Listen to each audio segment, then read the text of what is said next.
দিন দিন অপরাধ বেড়েই চলছে, কোনোভাবেই অপরাধকে দমন করা যাচ্ছে না। অপরাধী যতই কৌশল বদলাচ্ছে ততই আইন শৃঙ্খলা বাহিনী কঠিন হচ্ছে। আপনাদের মাঝে নিয়ে আসলাম নতুন একটি ক্রাইমের ঘটনা, যেটি শুনলে আপনার গায়ের পশমও দাঁড়িয়ে যাবে।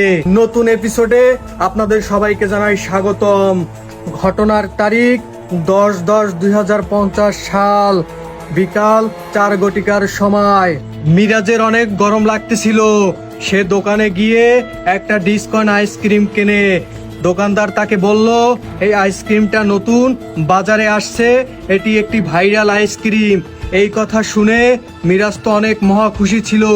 এই খুশিতে সে আইসক্রিম নিয়ে বাসার দিকে হাঁটতে শুরু করলো।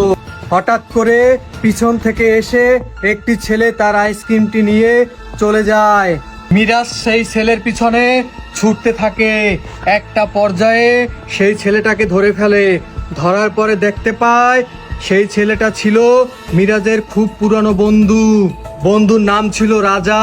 রাজাকে দেখে মিরাজ বলল, তুই কিভাবে পারলি আমার সেই ভাইরাল ডিসকন আইসক্রিমটা ছিনতাই করতে? রাজা মিরাজের কাছে ক্ষমা চায়, কিন্তু মিরাজ তাকে কোনোভাবেই ক্ষমা করে না। কারণ রাজা যেটা করেছে সেটার জন্য তার শাস্তি পেতেই হবে। এর জন্য তাকে আইনের হাতে তুলে দেয়। এভাবেই যদি চলতে থাকে তাহলে আমাদের নিরাপত্তা কোথায়? আজকে চলে যাচ্ছি, তবে যাচ্ছি না। দেখা হবে নতুন কোনো ভিডিও নিয়ে। সে পর্যন্ত ভালো থাকবেন, সুস্থ থাকবেন, নিজের খেয়াল নেবেন। আসসালামু আলাইকুম।